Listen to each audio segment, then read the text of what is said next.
Hey guys, it's Carter coming at you with a video on the world's hottest market right now. This is silver metal trading at $77.19 on the futures chart I'm looking at. And yeah, we've rallied right into this level, hard into this level. And the last time I talked about silver metal on this channel 5 months ago, we were in the $30 range. And I called for a move up towards the end of the year at around the $48 level. And truth is, up here, we spent a month and a half, correctively pulled back, and just blasted straight higher. So although I was bullish on silver metal in the $30 range looking for the $48 target towards the end of the year, I was by no means bullish enough. So I'm going to talk about where I think silver is going to be heading next now. And we're going to back this up with seasonality. We're going to back it up with the gold silver ratio. And I'm going to share what I think is likely going to happen for silver metal in 2026, 2027, and towards the end of this decade. So this is a video you're not going to want to miss. Buckle in and enjoy the ride.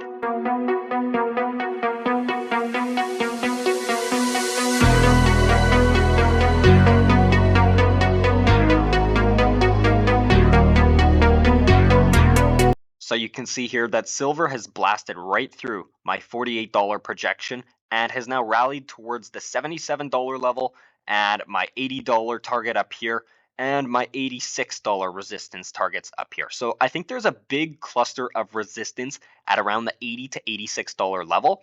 I mean, silver has torn through resistance levels up here, but none as major as the $80 to $86 range. I don't believe silver is going to be blasting off to $100 without seeing a significant pullback here first. I think there's going to be a lot of resistance between the $80 to $86 level on silver that slows it down. I think people are getting way too overly bullish. The sentiment is going crazy. I'm starting to see comments on social media saying that silver could possibly hit 200, 250, 300 already, and we're at 77. Why not $80 first? Why not 85 after that? So people are looking so far higher, and that's a sign that the sentiment here on silver is getting way overheated, price is getting way overheated, and we're likely going to see a pullback in the coming months on silver metal. Additionally, what I find very interesting is that if we create a channel here, a parallel channel, which is a nice tool to use in technical analysis by connecting the pivot lows here, this pivot high here, we're also running into that resistance up here. So the point I'm trying to make with this channel here is that there's a lot of confluence between this $80 to $86 level in terms of resistance, so it's not going to be that easy to blast straight through. I need to make one thing clear.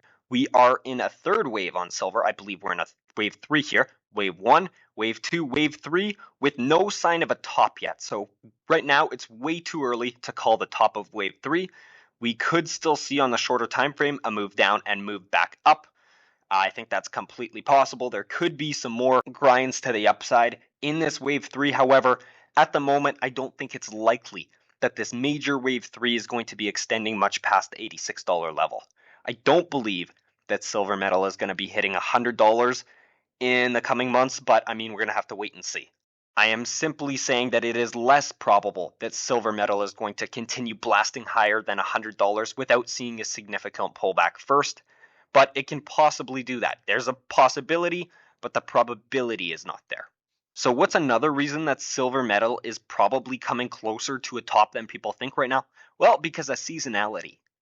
So the seasonality of silver metal is very interesting here because you can see that typically January is the strongest month by far for silver metal. But the 5 following months each only have an individual 50% or less chance of being positive.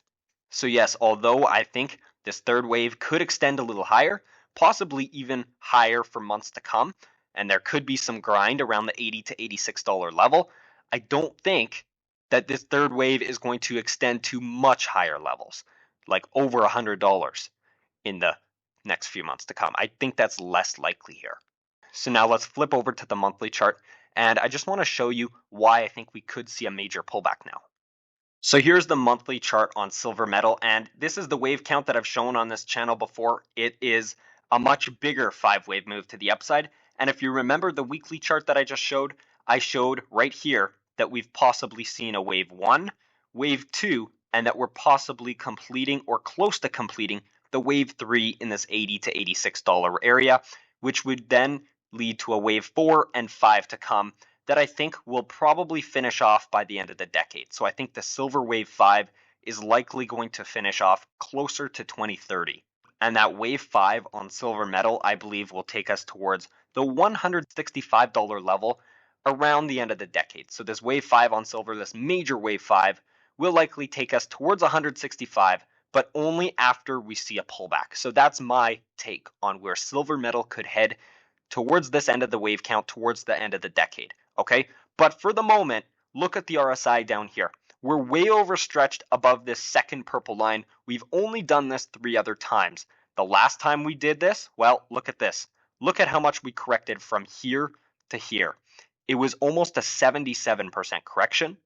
But of course, don't just take my word for it. Let me show you. It was close to a 77% correction. We got above this second purple level right here. And this correction, well, was much more devastating. It was actually about a 91.5% correction. And the third other time we did this was the first time we did this on this chart since 1970. And you can see the correction we saw once the RSI got to this level on the monthly chart was actually only 38.5% to the downside. So every single time the RSI on silver has gotten above this second purple level, at least a 38.5% correction has followed every single time. Now, not immediately. Sometimes we've spent a few months above this level, but every single time we got to this level since 1970, there's been at least a 38.5% correction to come. One time there was 77% and another time over a 90% correction as well. But which situation do I think silver metal is more close to right now?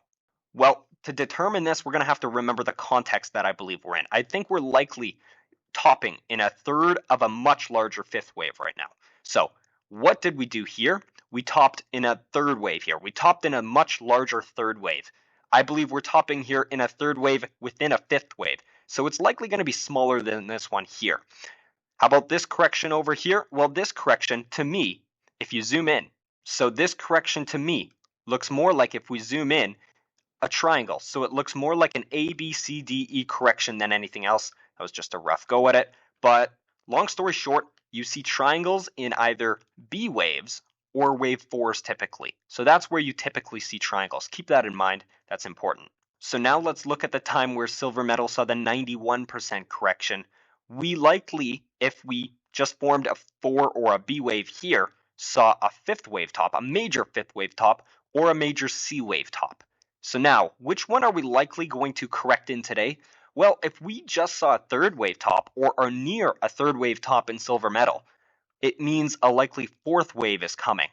So not this big of a fourth wave, which was 76%. No, a fourth wave within a fifth wave to the upside. So that's the cue here.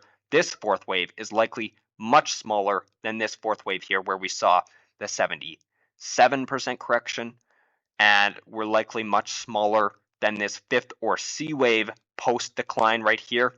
And we're likely most similar to this wave 4 or B wave correction right here, where silver metal corrected a mere 38.5%. So now let's say that silver metal does top in the anticipated $80 to $86 range here.